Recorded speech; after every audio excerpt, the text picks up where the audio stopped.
सर्वशक्तिमान परमेश्वर के वचनों के पाठों का संग्रह है।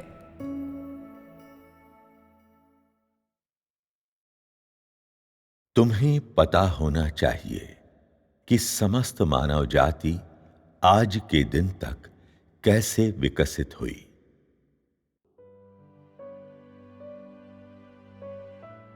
सबसे पहले परमेश्वर ने आदम और हव्वा का सृजन किया और उसने सांप का भी सृजन किया।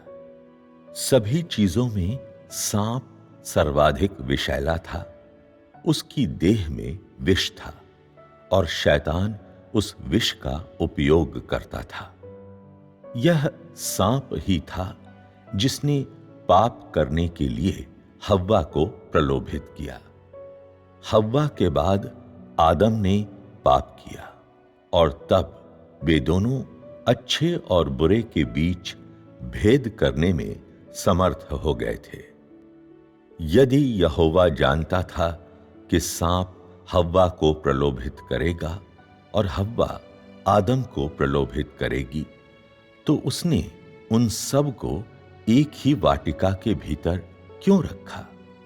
यदि वह इन चीजों का पूर्वानुमान करने में समर्थ था, तो उसने क्यों सांप की रचना की और उसे अदन की वाटिका के भीतर रखा? अदन की वाटिका में अच्छे और बुरे के ज्ञान के वृक्ष का फल क्यों था? क्या वह चाहता था कि वे उस फल को खाएं? जब यहोवा आया, तब न आदम को और न हव्वा को उसका सामना करने का साहस हुआ और केवल इसी समय यहोवा को पता चला कि उन्होंने अच्छे और बुरे के ज्ञान के वृक्ष का फल खा लिया है और वे सांप के छल कपट का शिकार बन गए हैं। अंत में उसने सांप को शाप दिया और उसने आदम और हव्वा को शाप दिया। जब उन दोनों ने उस वृक्ष के फल को खाया, तब यहोवा को पता नहीं था। मानव जाति दुष्ट बनने और यौन रूप से स्वच्छंदता होने की सीमा तक भ्रष्ट हो गई। यहां तक कि इस स्थिति तक कि उन्होंने जिन चीजों को अपने हृदयों में आश्रय दिया हुआ था, वे भी बुरी और अधार्मिक थीं। वे सब गंदगियां थीं। इसलिए यहोवा मानव जाति का सृजन करके पछताया। उसके बाद उसने संसार को जल प्रलय के द्वारा नाश करने का अपना कार्य संपन्न किया, जिसमें नूह और उसके पुत्र बच गए। कुछ चीजें वास्तव में इतनी अधिक उन्नत और अलौकिक नहीं हैं जितनी लोग कल्पना कर सकते हैं।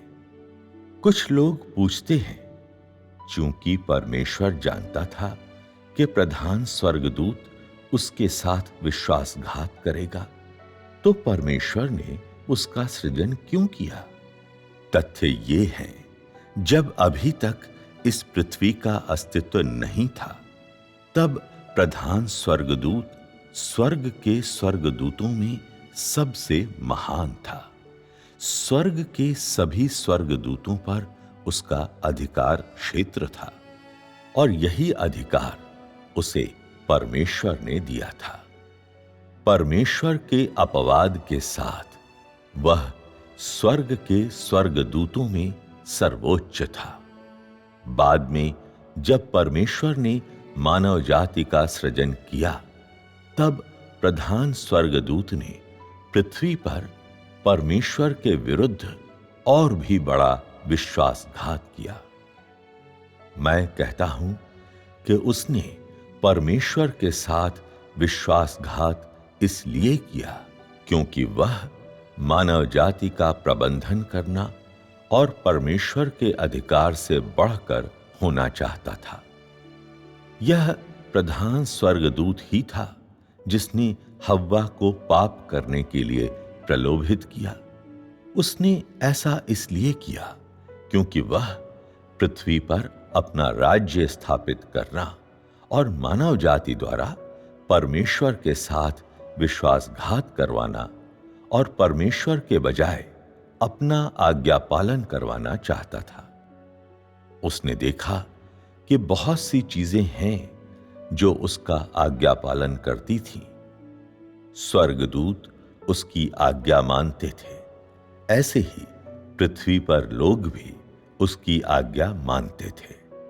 पृथ्वी पर पक्षी और पशु, वृक्ष और जंगल, पर्वत और नदियां और सभी वस्तुएं मनुष्य अर्थात आदम और हव्वा की देखभाल के अधीन थीं, जबकि आदम और हव्वा उसका आज्ञा पालन करते थे। इसलिए प्रधान स्वर्गदूत परमेश्वर के अधिकार से अधिक बढ़कर होना और परमेश्वर के साथ विश्वासघात करना चाहता था। बाद में उसने परमेश्वर के साथ विश्वासघात करने के लिए बहुत से स्वर्गदूतों की अगुवाई की, जो तब विभिन्न अशुद्ध आत्माएं बन गए। क्या आज के दिन तक मानव जाति का विकास प्रधान स्वर्गदूत की भ्रष्टता के कारण नहीं है?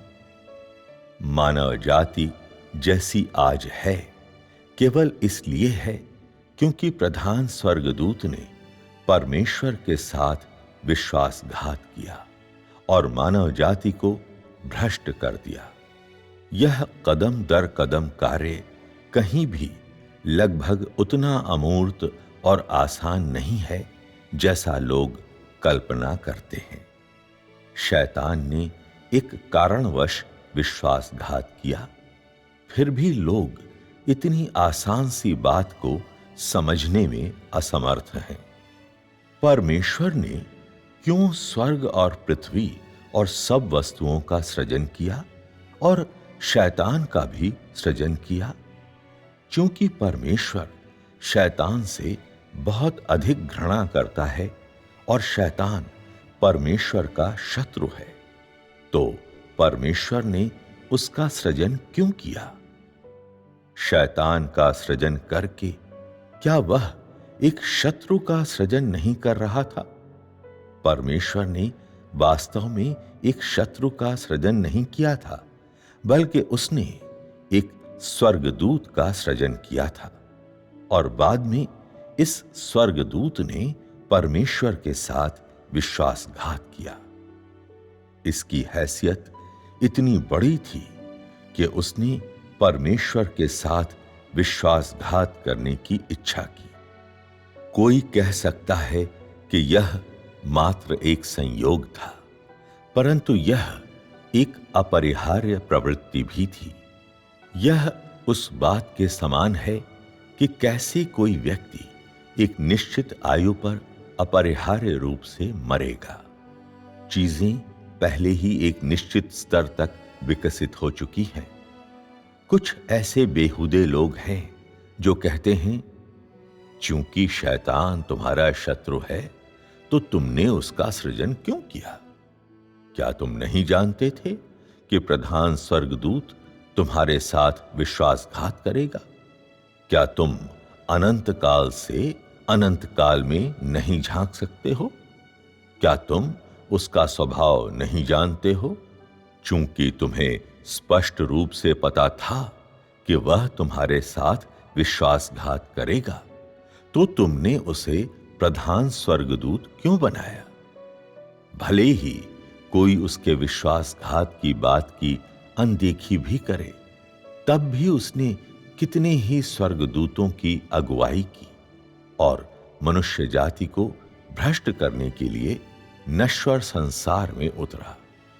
आज के दिन तक तुम अपनी 6000 वर्षीय प्रबंधन योजना को पूरा करने में असमर्थ रहे हो। क्या यह सही है? क्या तुम अपने आप को आवश्यकता से अधिक तकलीफों में नहीं डाल रहे हो? तब भी अन्य लोग कहते हैं, यदि शैतान ने वर्तमान समय तक मानव जाति को भ्रष्ट नहीं किया होता, तो परमेश्वर ने मानव जाति को इस प्रकार से नहीं बचाया होता। इस मामले में परमेश्वर की बुद्धि और सर्वशक्तिमत्ता अदृश्य रहे होते, उसकी बुद्धि कहां अभिव्यक्त होती। इसलिए परमेश्वर ने शैतान के लिए मानव जाति का सृजन किया। भविष्य में परमेश्वर अपना सर्वशक्तिमत्ता प्रकट करेगा, अन्यथा मनुष्य परमेश्वर की बुद्धि को कैसे खोजेगा। यदि मनुष्य ने परमेश्वर का प्रतिरोध नहीं किया और उसके प्रति विद्रोहशील क्रिया नहीं की, तो उसकी क्रियाओं को स्वयं को अभिव्यक्त करना अनावश्यक होगा। यदि संपूर्ण सृष्टि उसकी आराधना और उसका आज्ञा पालन करे, तो उसके पास करने के लिए कोई कार्य नहीं होगा। और यह चीजों की वास्तविकता से भी आगे है, क्योंकि परमेश्वर में कुछ भी गंदगी नहीं है और इसलिए वह गंदगी का सृजन नहीं कर सकता है। वह केवल अपने शत्रु को परास्त करने, मानव जाति को बचाने, जिसका इसने सृजन किया है, दुष्ट आत्माओं और शैतान को पराजित करने, जो उससे घृणा करते हैं, विश्वासघात करते हैं और उसका प्रतिरोध करते हैं, जो उसके अधिकार क्षेत्र के अधीन थे और बिल्कुल आरंभ में उसी से संबंधित थे, के लिए अब अपने कार्यों को प्रकट करता है। वह इन दुष्ट आत्माओं को पराजित करना चाहता है और ऐसा करने में वह सभी चीजों पर अपनी सर्वशक्तिमत्ता को प्रकट करता है। मानव जाति और पृथ्वी पर सभी वस्तुएं अब शैतान के अधिकार क्षेत्र के अधीन हैं और दुष्ट के अधिकार क्षेत्र के अधीन हैं। परमेश्वर अपने कार्यों को सभी चीजों के ऊपर प्रकट करना चाहता है, ताकि लोग उसे जान सकें और परिणाम स्वरूप शैतान को पराजित और परमेश्वर के शत्रुओं को सर्वथा परास्त कर सकें। उसके इस कार्य की समग्रता उसके कार्यों के प्रकट होने के माध्यम से संपन्न होती है। उसके सभी प्राणी शैतान के अधिकार क्षेत्र में हैं और इसलिए वह उन पर अपनी सर्वशक्तिमत्ता प्रकट करना चाहता है और परिणाम स्वरूप शैतान को पराजित करना चाहता है। यदि कोई शैतान नहीं होता, तो उसे अपने कार्यों को प्रकट करने की आवश्यकता नहीं होती। यदि शैतान के उत्पीड़न के कारण नहीं होता, तो उसने मानव जाति का सृजन किया होता और अदन की वाटिका में उनके रहने के लिए अगुवाई की होती। उसने शैतान के विश्वासघात से पहले स्वर्गदूतों या प्रधान स्वर्गदूत के लिए अपनी सभी क्रियाकलापों को प्रकट क्यों नहीं किया? यदि स्वर्गदूतों और प्रधान स्वर्गदूत ने उसको जान लिया होता और आरंभ में ही उसका आज्ञा पालन भी किया होता, तो उसने कार्य के उन निरर्थक क्रियाकलापों को नहीं किया होता। शैतान और दुष्ट आत्माओं के अस्तित्व की वजह से लोग परमेश्वर का प्रतिरोध करते हैं और विद्रोह करने वाले स्वभाव से लबालब भरे हुए हैं, और इसलिए परमेश्वर अपने क्रियाकलापों को प्रकट करना चाहता है, क्योंकि वह शैतान से युद्ध करना चाहता है।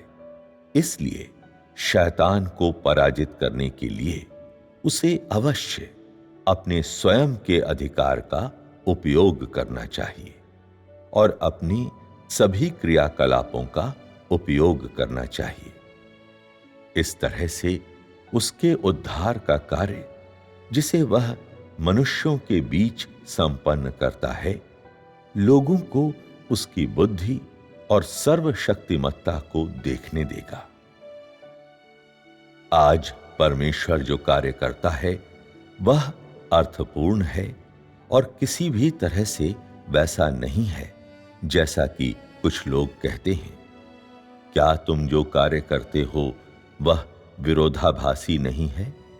क्या कार्य का यह सिलसिला अपने आप को थकाने का एक व्यायाम मात्र नहीं है। तुमने शैतान का सृजन किया, फिर उसे तुम्हारे साथ विश्वासघात करने और तुम्हारा प्रतिरोध करने दिया। तुमने मानव जाति का सृजन किया और फिर उसे शैतान को सौंप दिया, और तुमने आदम और हव्वा को प्रलोभित किए जाने की अनुमति दी। चूंकि तुमने यह सब कुछ जानबूझकर किया है, तो तुम मानव जाति से नफरत क्यों करते हो? तुम शैतान से नफरत क्यों करते हो? क्या ये चीजें तुम्हारे स्वयं के द्वारा नहीं बनाई गई हैं? इसमें तुम्हारे लिए घृणा करने वाली क्या बात है? बहुत से बेहुदा लोग ऐसा कहेंगे। वे परमेश्वर से प्रेम करना चाहते हैं, परंतु वे अपने हृदयों में परमेश्वर के बारे में शिकायत करते हैं। कितनी विरोधाभासी बात है। तुम सत्य को नहीं समझते हो। तुम्हारे बहुत से अलौकिक विचार हैं, और तुम यहां तक भी दावा करते हो कि यह परमेश्वर की गलती है। तुम कितने बेहुदा हो। यह तुम ही हो जो सत्य के साथ हेरा फेरी करते हो। यह परमेश्वर की गलती नहीं है। कुछ लोग तो यहां तक कि बार बार शिकायत भी करते हैं, यह तुम ही थे जिसने शैतान का सृजन किया, और तुमने ही मानव जाति को शैतान को दिया। मानव जाति शैतानी स्वभाव को धारण करती है। उन्हें क्षमा करने के बजाय तुम उनसे एक हद तक नफरत करते हो। आरंभ में तुमने मनुष्य जाति को एक हद तक प्रेम किया। तुमने शैतान को मनुष्यों के संसार में गिराया, और अब तुम मानव जाति से नफरत करते हो।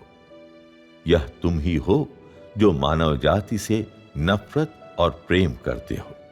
इसका क्या स्पष्टीकरण है? क्या यह एक विरोधाभास नहीं है? इस बात से फर्क नहीं पड़ता है कि तुम लोग इसे कैसे देखते हो। स्वर्ग में यही हुआ था। प्रधान स्वर्गदूत ने इसी तरीके से परमेश्वर के साथ विश्वासघात किया, और मानव जाति को इसी प्रकार भ्रष्ट किया गया, और आज के दिन तक इसी तरीके से की जा रही है। इस बात से फर्क नहीं पड़ता है कि तुम किन शब्दों में व्यक्त करते हो। पूरी कहानी यही है। हालांकि तुम लोगों को यह अवश्य समझना चाहिए कि परमेश्वर वर्तमान में जो कार्य करता है, वह तुम लोगों को बचाने के लिए और शैतान को पराजित करने के लिए करता है। चूंकि स्वर्गदूत विशेष रूप से निर्बल था और उसमें कोई योग्यता नहीं थी, इसलिए यदि अधिकार दिया जाता तो वह घमंडी बन जाता। विशेष रूप से प्रधान स्वर्गदूत, जिसका पद किसी भी अन्य स्वर्गदूत से उच्चतर था। प्रधान स्वर्गदूत सभी स्वर्गदूतों का राजा था। इसने लाखों स्वर्गदूतों की अगुवाई की, और यहोवा के अधीन इसका अधिकार किसी भी अन्य स्वर्गदूत से बढ़कर था। वह बहुत सी चीजें करना चाहता था, और संसार में प्रशासन करने के लिए मनुष्यों के संसार में स्वर्गदूतों की अगुवाई करना चाहता था। परमेश्वर ने कहा कि वह ब्रह्मांड का प्रशासन करता है, और प्रधान स्वर्गदूत ने कहा कि प्रशासन करने के लिए ब्रह्मांड उसका अपना है, और तब से उसने परमेश्वर के साथ विश्वासघात किया। स्वर्ग में परमेश्वर ने एक अन्य संसार का सृजन किया था। प्रधान स्वर्गदूत उस संसार पर प्रशासन करना चाहता था, और मनुष्य के संसार में भी उतरना चाहता था। क्या परमेश्वर उसे ऐसा करने की अनुमति दे सकता था? इसलिए उसने उसे नीचे और हवा में गिरा दिया। जब से उसने मनुष्यों को भ्रष्ट किया, तब से मानव जाति के उद्धार के लिए परमेश्वर ने उसके विरुद्ध युद्ध छेड़ दिया है। उसने इन 6 सहस्त्राब्दियों का उपयोग उसे हराने के लिए किया है। सर्वशक्तिमान परमेश्वर के विषय में तुम लोगों की धारणा परमेश्वर द्वारा अब किए जा रहे कामों से असंगत है। यह अभ्यास में कार्य नहीं करती है और अत्यधिक बेहूदी है। वास्तव में परमेश्वर ने प्रधान स्वर्गदूत के द्वारा विश्वासघात करने के बाद ही उसे अपना शत्रु घोषित किया। यह इस विश्वासघात के कारण ही था कि मनुष्य के संसार में आने के बाद उसने मानव जाति को कुचल दिया, और यह इसी कारण से था कि मानव जाति इस चरण तक पहुंच गई। इसके बाद परमेश्वर ने शैतान के साथ शपथ ली, मैं तुझे पराजित करूंगा और अपनी सृष्टि मानव जाति को बचाऊंगा। पहले पहल तो शैतान आश्वस्त नहीं हुआ और कहा, तू वास्तव में मेरा क्या बिगाड़ सकता है? क्या तू मुझे सच में हवा में गिरा सकता है? क्या तू सच में मुझे पराजित कर सकता है? जब परमेश्वर ने उसे हवा में गिरा दिया, उसके बाद उसने उस पर और ध्यान नहीं दिया, और फिर शैतान द्वारा निरंतर परेशानियों के बावजूद उसने मानव जाति को बचाना और अपना कार्य करना शुरू कर दिया। शैतान जो कुछ भी कर सकता था, वह उसे परमेश्वर द्वारा दी गई सामर्थ्य के कारण था। वह इन चीजों को अपने साथ हवा में ले गया और आज के दिन तक इन चीजों को धारण करता है। परमेश्वर ने उसे हवा में गिराया, किंतु उसका अधिकार वापस नहीं लिया, और इसलिए वह मानव जाति को भ्रष्ट करता रहा। परमेश्वर ने दूसरी ओर मानव जाति को बचाना आरंभ कर दिया, जिसे उनके सृजन के बाद ही शैतान ने भ्रष्ट कर दिया था। परमेश्वर ने स्वर्ग में रहने के दौरान अपने कार्यों को प्रकट नहीं किया। हालांकि पृथ्वी का सृजन करने से पहले उसने लोगों को अवसर दिया कि वे संसार में उन क्रियाकलापों को देखें जिनका उसने स्वर्ग में सृजन किया था, और इस प्रकार लोगों की ऊपर स्वर्ग में अगुवाई की। उसने उन्हें बुद्धि और प्रतिभा दी और उन लोगों की उस संसार में रहने में अगुवाई की। स्वाभाविक है कि तुम लोगों में से किसी ने भी इसे पहले नहीं सुना है। बाद में जब परमेश्वर ने मानव जाति का सृजन कर लिया, उसके बाद प्रधान स्वर्गदूत ने मानव जाति को भ्रष्ट करना आरंभ कर दिया। पृथ्वी पर समस्त मानव जाति अराजकता में थी। यह केवल इसी समय हुआ कि परमेश्वर ने शैतान के विरुद्ध अपना युद्ध आरंभ कर दिया, और यह केवल इसी समय था कि लोगों ने उसके कार्यों को देखा। आरंभ में उसके क्रियाकलाप मानव जाति से गुप्त थे। जब शैतान हवा में गिराया गया, उसके बाद इसने अपने आप को अपने मामलों तक संबंधित रखा, और परमेश्वर ने अंत के दिनों तक पूरी तरह से उसके विरुद्ध लगातार युद्ध छेड़ते हुए अपने आप को अपने स्वयं के कार्यों तक संबंधित रखा। अब वह समय है जिसमें शैतान को नष्ट कर दिया जाना चाहिए। आरंभ में परमेश्वर ने उसे अधिकार दिया, बाद में उसे हवा में गिरा दिया। परंतु वह अवज्ञाकारी बना रहा। बाद में पृथ्वी पर उसने मानव जाति को भ्रष्ट किया, परंतु परमेश्वर पृथ्वी पर मनुष्यों का प्रबंधन कर रहा था। परमेश्वर लोगों के प्रबंधन का उपयोग शैतान को पराजित करने के लिए करता है। लोगों को भ्रष्ट करके शैतान लोगों के भाग्य का अंत कर देता है और परमेश्वर के कार्य में परेशानी उत्पन्न करता है।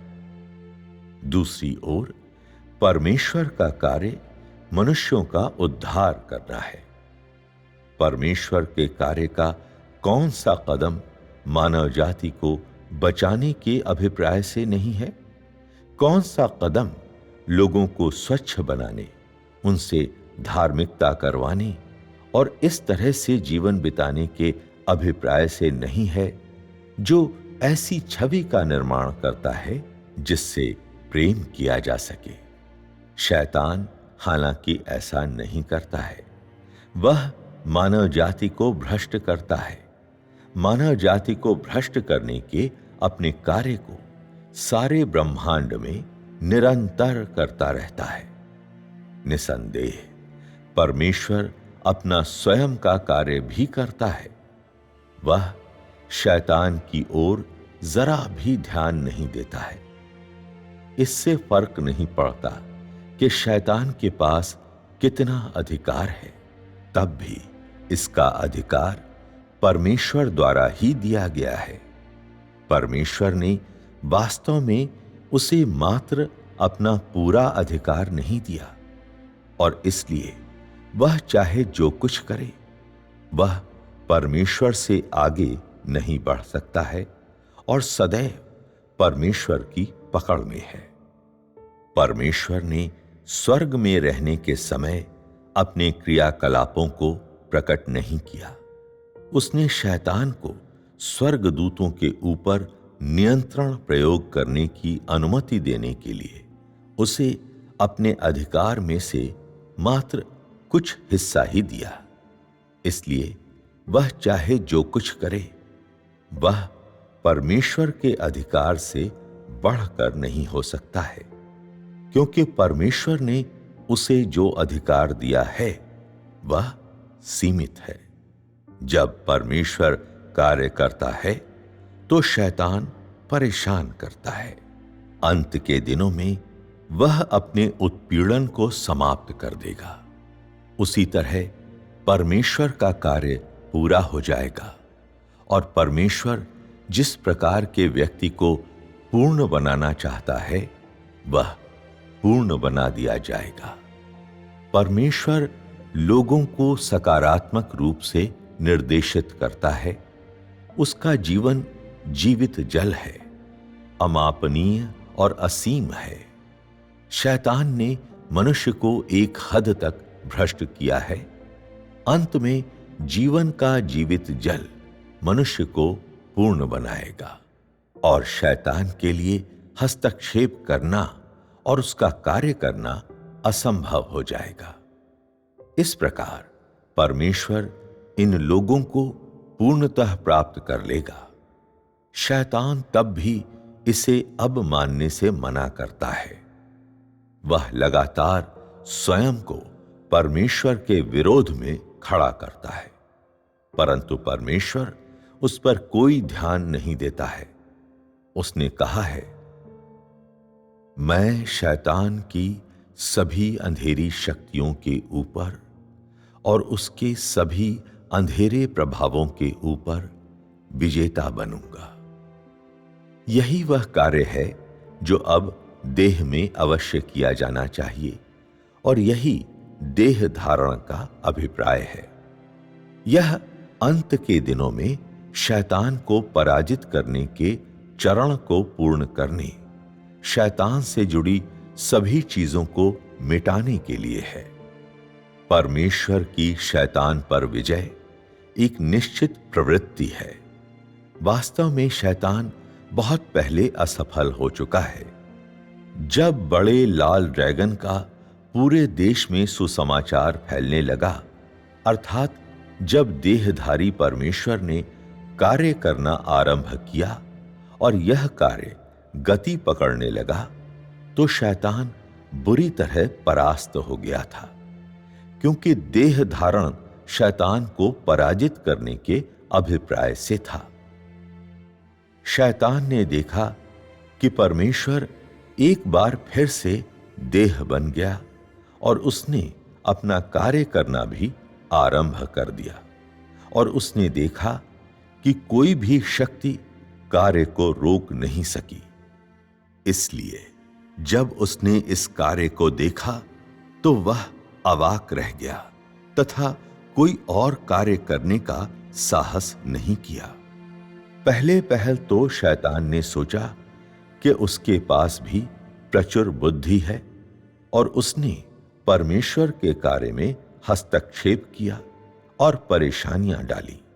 हालांकि उसने यह आशा नहीं की थी कि परमेश्वर एक बार फिर देह बन गया है और कि अपने कार्य में परमेश्वर ने मानव जाति के लिए प्रकटन और न्याय के रूप में काम में लाने के लिए और परिणाम स्वरूप मानव जाति को जीतने और शैतान को पराजित करने के लिए उसकी विद्रोहशीलता का उपयोग किया है।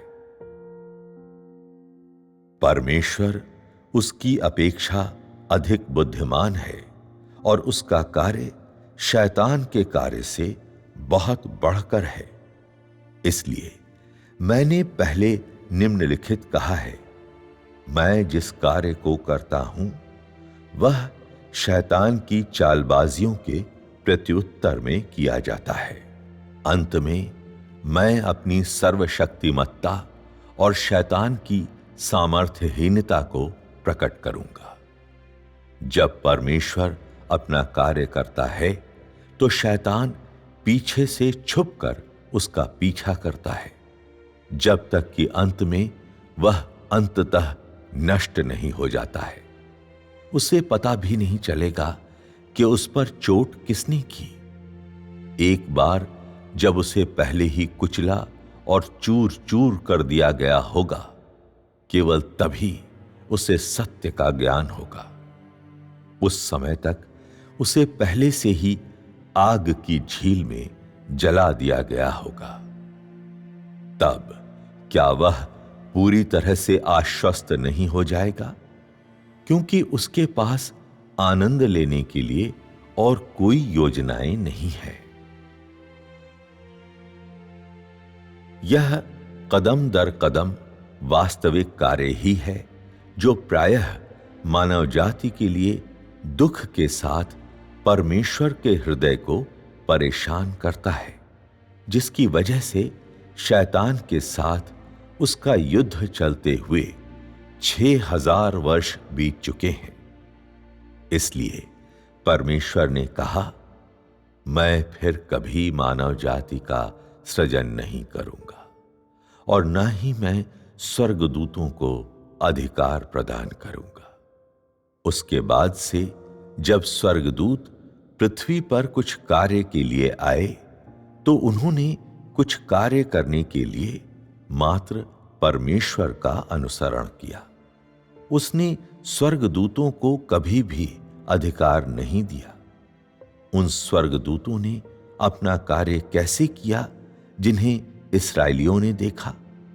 वे स्वयं को सपनों में प्रकट करते थे और यहोवा के वचनों को पहुंचाते थे। जब सलीब पर चढ़ाए जाने के 3 दिन बाद यीशु पुनर्जीवित हुए तो ये स्वर्गदूत ही थे जिन्होंने शिलाखंड को एक ओर धकेला था। परमेश्वर के आत्मा ने व्यक्तिगत रूप में यह कार्य नहीं किया था। स्वर्गदूतों ने केवल इस प्रकार का कार्य ही किया। उन्होंने सहायक की भूमिका निभाई और उनके पास कोई अधिकार नहीं था, क्योंकि परमेश्वर दोबारा उन्हें कभी भी अधिकार नहीं देगा। कुछ समय तक कार्य करने के बाद जिन लोगों को परमेश्वर ने पृथ्वी पर उपयोग किया था, उन्होंने परमेश्वर का स्थान ले लिया और कहा, मैं ब्रह्मांड से बढ़कर होना चाहता हूं, मैं तीसरे स्वर्ग में खड़ा होना चाहता हूं। हम संप्रभुता की सामर्थ्य का शासन चाहते हैं। कुछ दिनों तक कार्य करने के बाद वे घमंडी बन जाया करते। वे पृथ्वी पर संप्रभुता की सामर्थ्य चाहते थे। वे एक अन्य राष्ट्र स्थापित करना चाहते थे। वे सब चीजों को अपने पांवों के नीचे चाहते थे और तीसरे स्वर्ग में खड़े होना चाहते थे। क्या तुम नहीं जानते हो कि तुम परमेश्वर के द्वारा उपयोग किए गए एक मनुष्य मात्र हो? तुम तीसरे स्वर्ग तक कैसे आरोहण कर सकते हो? परमेश्वर पृथ्वी पर शांति से और बिना शोर किए कार्य करने के लिए आता है और अपना कार्य पूरा करने के बाद चुपचाप चला जाता है। वह कभी भी मनुष्यों के समान हो हल्ला नहीं करता है, बल्कि अपने कार्य को वास्तविक रूप में करता है। न ही वह कभी किसी चर्च में जाकर चिल्लाता है, मैं तुम सब लोगों को मिटा दूंगा, मैं तुम्हें शाप दूंगा और तुम लोगों को ताड़ना दूंगा। वह बस अपना कार्य करता है और जब वह समाप्त कर लेता है तो चला जाता है। वे धार्मिक पादरी जो बीमारों को चंगा करते हैं और दुष्ट आत्माओं को निकालते हैं, मंच से दूसरों को भाषण देते हैं, लंबे और आडंबरपूर्ण भाषण देते हैं और अवास्तविक मामलों की चर्चा करते हैं, भीतर तक अहंकारी हैं। वे प्रधान स्वर्गदूत के वंशज हैं। आज के दिन तक अपना 6000 वर्षों का कार्य करते हुए परमेश्वर ने अपने बहुत से क्रियाकलापों को पहले ही प्रकट कर दिया है। मुख्य रूप से शैतान को पराजित करने और समस्त मानव जाति का उद्धार करने का कार्य। वह स्वर्ग की हर चीज, पृथ्वी के ऊपर की हर चीज और समुद्र के अंदर की हर चीज और साथ ही पृथ्वी पर परमेश्वर के सृजन की हर अंतिम वस्तु को, परमेश्वर की सर्वशक्तिमत्ता को देखने और परमेश्वर के सभी क्रियाकलापों को देखने की अनुमति देने के लिए इस अवसर का उपयोग करता है। वह मानव जाति पर अपनी सभी क्रियाकलापों को प्रकट करने हेतु शैतान को पराजित करने के अवसर पर कब्जा करता है और लोगों को उसकी स्तुति करने और शैतान को पराजित करने वाली उसकी बुद्धि को प्रोत्साहित करने में समर्थ बनने की अनुमति देता है। पृथ्वी पर, स्वर्ग में और समुद्र के भीतर की प्रत्येक वस्तु उसकी महिमा लाती है और उसकी सर्वशक्तिमत्ता की स्तुति करती है।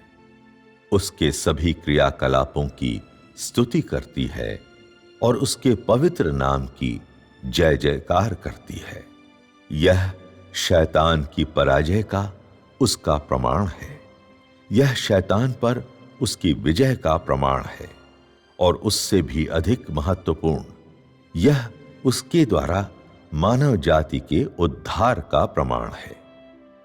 परमेश्वर की समस्त सृष्टि उसके लिए महिमा लाती है, अपने शत्रु को पराजित करने और विजयी होकर लौटने के लिए उसकी स्तुति करती है और एक महान विजयी राजा के रूप में उसकी स्तुति करती है।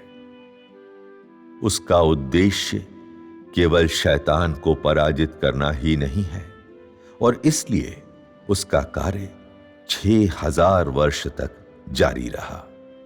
वह मानव जाति को बचाने के लिए शैतान की पराजय का उपयोग करता है। वह अपनी सभी क्रियाकलापों को प्रकट करने के लिए और अपनी सारी महिमा को प्रकट करने के लिए शैतान की पराजय का उपयोग करता है। वह महिमा प्राप्त करेगा और स्वर्गदूतों का समस्त जमघट भी उसकी संपूर्ण महिमा को देखेगा। स्वर्ग में संदेशवाहक पृथ्वी पर मनुष्य और पृथ्वी पर समस्त सृष्टि सृजनकर्ता की महिमा को देखेगी। यही वह कार्य है जो वह करता है।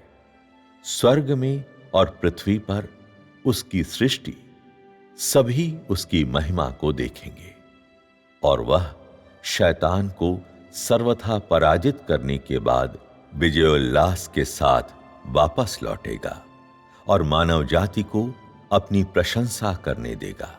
इस प्रकार वह इन दोनों पहलुओं को सफलतापूर्वक प्राप्त करेगा। अंत में समस्त मानव जाति उसके द्वारा जीत ली जाएगी और वह ऐसे किसी को भी मिटा देगा जो उसका विरोध करेगा या विद्रोह करेगा, अर्थात उन सभी को मिटा देगा जो शैतान से संबंधित हैं। आज तुम परमेश्वर के इन सभी क्रियाकलापों को देखते हो, मगर तब भी तुम प्रतिरोध करते हो और विद्रोही हो और समर्पण नहीं करते हो। तुम अपने भीतर बहुत सी चीजों को आश्रय देते हो और वही करते हो जो तुम चाहते हो। तुम अपनी वासनाओं और अपनी पसंद का अनुसरण करते हो। यह विद्रोहशीलता है और यह प्रतिरोध है।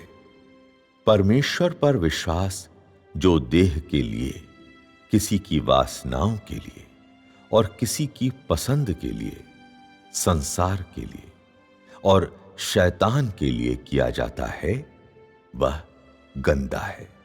वह प्रतिरोधी व विद्रोहशील है। आज सभी विभिन्न प्रकारों के विश्वास हैं। कुछ आपदा से बचने के लिए आश्रय खोजते हैं, अन्य आशीषें प्राप्त करने की खोज करते हैं, जबकि कुछ रहस्यों को समझना चाहते हैं और कुछ अन्य कुछ धन पाने का प्रयास करते हैं। ये सभी प्रतिरोध के रूप हैं। ये सब ईश निंदा है। यह कहना कि कोई व्यक्ति प्रतिरोध या विद्रोह करता है, क्या इन चीजों के संदर्भ में नहीं है? बहुत से लोग अब बड़बड़ाते हैं, शिकायतें करते हैं या आलोचनाएं करते हैं। ये सभी चीजें दुष्टों के द्वारा की जाती हैं। वे मानव प्रतिरोध और विद्रोहशीलता है। ऐसे व्यक्ति शैतान के अधिकार और नियंत्रण में हैं। जिन लोगों को परमेश्वर प्राप्त कर लेता है, ये वे लोग हैं जो पूर्ण रूप से उसके प्रति समर्पण करते हैं, जो शैतान के द्वारा भ्रष्ट कर दिए गए हैं, किंतु अब उसके कार्य के द्वारा बचा और जीत लिए गए हैं, जिन्होंने क्लेशों को सहा है और अंत में परमेश्वर के द्वारा पूर्णतः प्राप्त कर लिए गए हैं, तथा शैतान के अधिकार क्षेत्र में अब और नहीं रहते हैं और अधार्मिकता से पूरी तरह मुक्त हो गए हैं। जो पवित्रता में जीवन जीना चाहते हैं, ये ही सबसे अधिक पवित्र लोग हैं। ये ही पवित्र लोग हैं। यदि तुम्हारे वर्तमान क्रियाकलाप परमेश्वर की अपेक्षाओं के एक भाग से मेल नहीं खाते हैं, तो तुम्हें अलग कर दिया जाएगा। यह निर्विवाद है। सब कुछ आज के अनुसार किया जाता है। यद्यपि उसने तुम्हें पूर्व नियत कर दिया है और चुन लिया है, किंतु फिर भी आज तुम्हारे क्रियाकलाप ही तुम्हारा परिणाम निर्धारित करेंगे। यदि आज तुम अब गिरने से नहीं रुक सकते हो तो तुम्हें अलग कर दिया जाएगा। यदि तुम आज गिरने से नहीं रुक सकते हो तो तुम बाद में गिरने से रुकने की आशा भी कैसे कर सकते हो?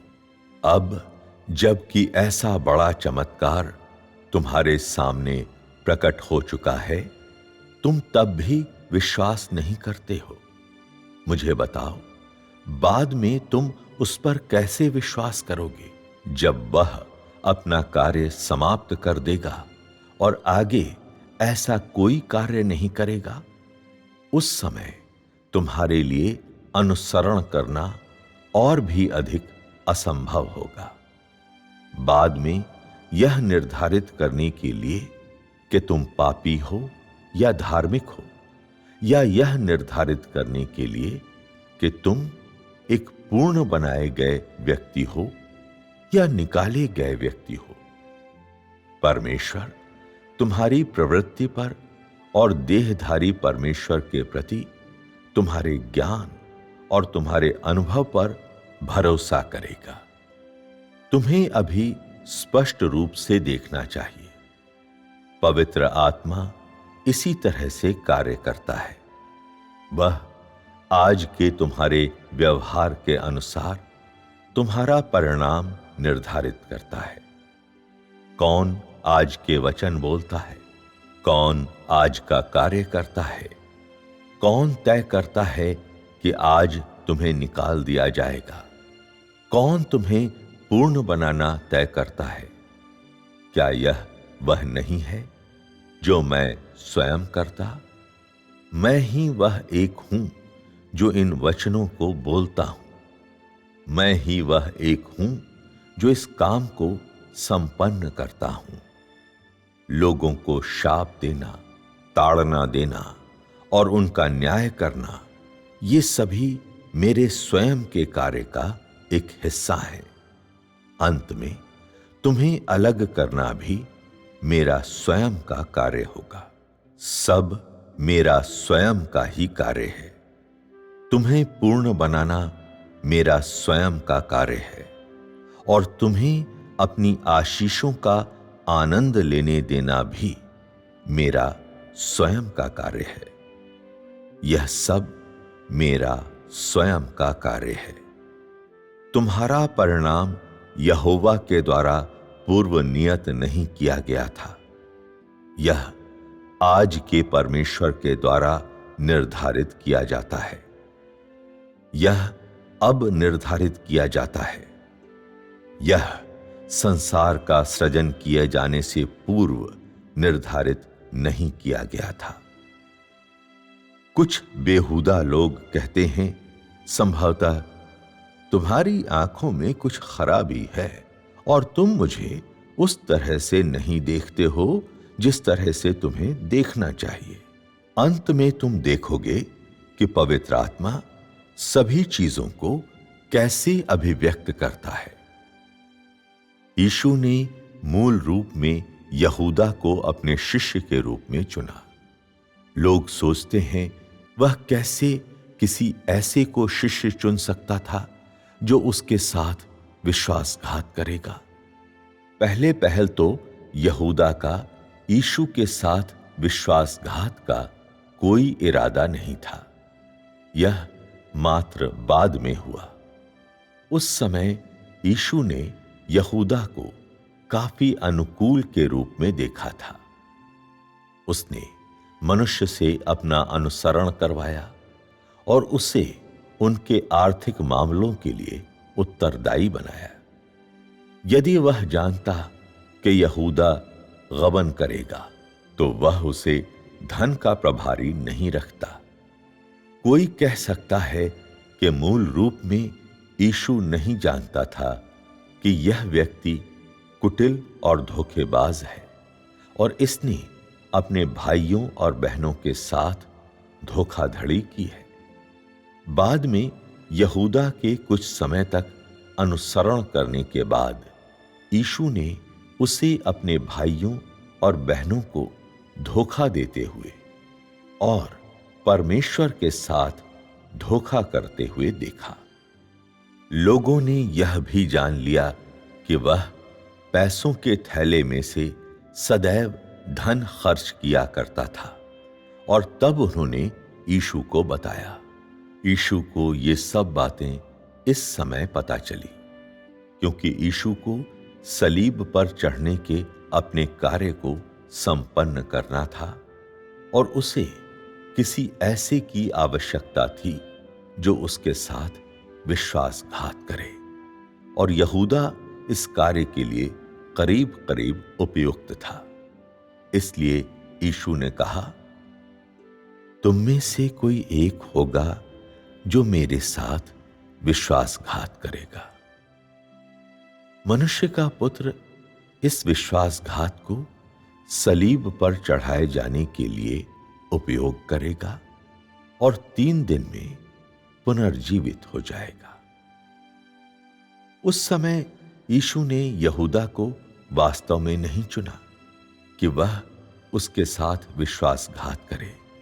इसके विपरीत वह चाहता था कि यहूदा एक स्वामी भक्त शिष्य बने, परंतु उसे आश्चर्य हुआ कि यहूदा इतना अधम लालची बन गया, जिसने प्रभु के साथ विश्वासघात कर दिया, और प्रभु ने अपने कार्य को करने हेतु यहूदा का चयन करने के लिए इस स्थिति का उपयोग किया। यदि यीशु के सभी 12 चेले निष्ठावान होते और उनमें यहूदा जैसा कोई नहीं होता, तो यीशु के साथ विश्वासघात करने वाला व्यक्ति अंततः चेलों में से बाहर का कोई होता। हालांकि उस समय ऐसा हुआ कि उनमें से एक ऐसा था, यहूदा, जिसे रिश्वत लेने में आनंद आता था। इसलिए यीशु ने अपने कार्य को पूरा करने के लिए इस व्यक्ति का उपयोग किया। यह कितना सरल था। यीशु ने अपने कार्य के आरंभ में यह पूर्व निर्धारित नहीं किया था।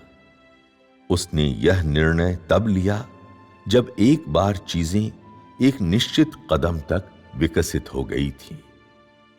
यह यीशु का निर्णय था, यानी स्वयं परमेश्वर के आत्मा का निर्णय था।